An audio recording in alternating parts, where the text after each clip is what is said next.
Station. Report.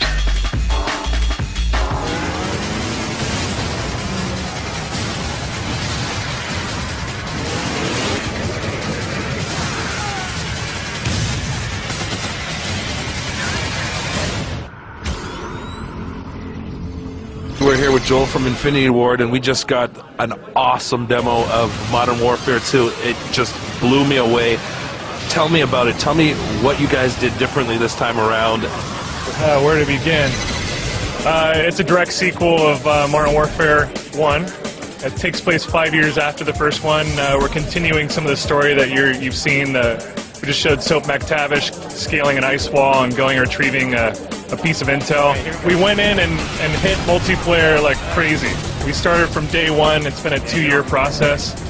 Adding things, seeing if they work, really with the mentality of going in and building a new game. But trying to stick with what worked the last time and make sure that when people get it, and we have Modern Warfare fans and they step into it, it's a familiar experience, so that all the buttons are in the right spot. It still has that same fluid 60 frames a second, but it's a new game. So we added customizable kill streaks, upgradable perks. The attachments on the weapons are insane. I mean, I haven't had time to even experiment with them all. So, there's things like Bling Fling where you can add 2 attachments at once. We've added equipment. We added a throwing knife in the place of a grenade slot on the right bumper. There's checks and balances for every piece of equipment. There's C4, Claymore, all that good stuff. But there's also new stuff like a tactical insertion flare that you can throw down. It takes a little bit to pull out. You throw it down on the ground, and that'll determine your next spawn. So for those larger levels, which we've gotten bigger with our new texture streaming, that really allows players to kind of put a flag down over here. And you have to do it carefully because people can stomp your tactical insertion. So there's a balance to everything. We added death streaks to help those people that are having a really bad round. You die 4 times and you've got a new death streak. It's called Copycat. That gives you the ability, if you're having a really hard round and the guy is just smoking you like crazy, you can clone his loadout. So if he's a high-level player with some crazy loadout you've never seen before and you want to play with it, and you feel like it's really effective on you, you can clone it and use it on him. Go through the level on the next round and spawn in with it with the clone.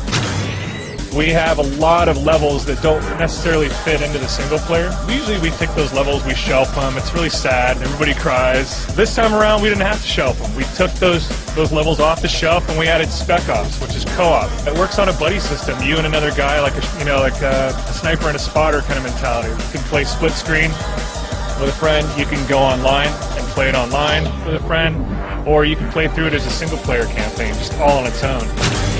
Sounds like you guys really did concentrate on the more multiplayer online aspect, or is it that you're just trying to deflect the fact that you don't want to tell me anything about the single player?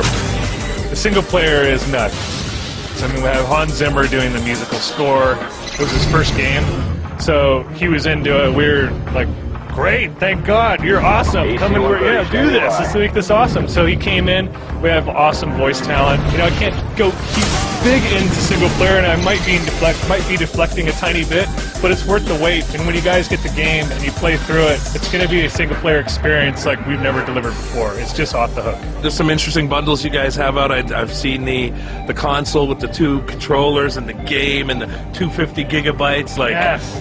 That's awesome. But tell us about the other things that you guys are doing. The Prestige Edition with the night vision goggles. It's insane. I've never seen something come in a package like that actually I could use to hunt rats in my backyard at night, or creep my wife out, turn all the lights, and scare her. It's nuts. It comes with the hardened edition, a steelbook case of the game. It's got the art book, which we put a little extra finesse in there and got that looking good. And yeah, it's just a kick-ass package. I love it. Well, you guys have pulled out all the bells and whistles for this one. Thanks a lot, and we're looking forward to it. Thank you.